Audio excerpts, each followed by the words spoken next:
Баарына чексиз. Эмнелерге? Баарына. Мессенджерлерге, социалдык тармактарга, чалууларга, фильмдерге, сериалдарга, телеканалдарга. 4 жумага 550 сом. Шашылгыла, барыбыз кошулабыз. Переходи на О. Баарына чексиз.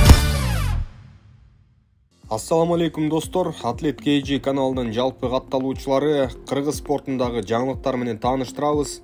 Видеону көргөн соң сөзсүз лайк басып, комментарий калтырып коюңуздар. Спортчуларыбызды жакшы сөздөр менен колдоп туралы.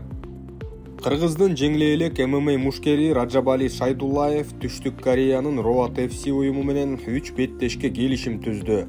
Раджабали аталган промоушендин 61 кг салмагындагы Гран-при мелдешине катышмай болду.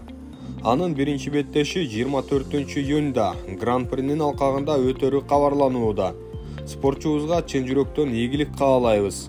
Эсиңиздерде болсо, буга чейин One FC уюму менен келишим түзгөнү жана Мартин Гуэн аттуу жылдыз мушкер менен чыга турганы айтылып, бирок беттеш түшүнүксүз себептерден улам болбой калган. Азыркы учурда Раджабали Шайдуллаевдин абалы мыкты деп ишенели.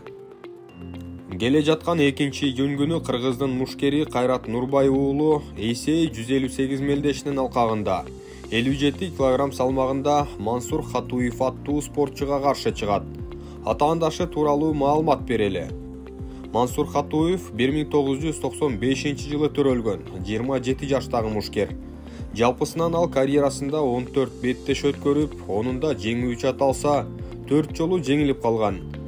ACA уюмунда 2019 жылдан бери мушташып келатат. Аталган уюмда 4 жыл аралыгында Хатуев 7 беттеш өткөрүп, 3 жолу утуп, 4 жолу утулуп калган.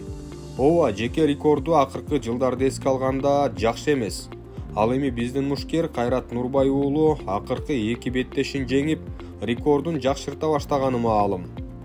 Акыркы жолу 22 жаштагы биздин мушкер ACA Young Eagles'те Тамирлан Чагаев аттуу мушкерге каршы чыгып, 3 буштук ыкмасы менен муунтуп жеңип алган.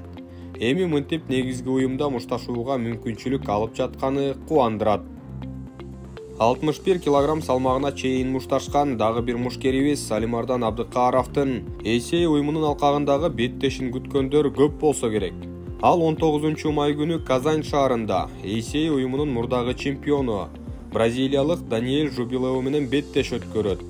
Алимардан аталган уюмда 2 беттеш өткөрүүгө жетишип, Майкон Силван, Франциско Мачиэль аттуу бразилиялык мушкерлерди жеңип алды. Эми мынтип уюштуруучулар ага кайрадан бразилиялык спортчуну берип жатышат. Абдыкаров аларды жеңип көнүп алгандан кийин бул жолу деле ошондой жыйынтык болот деп күтөбүз.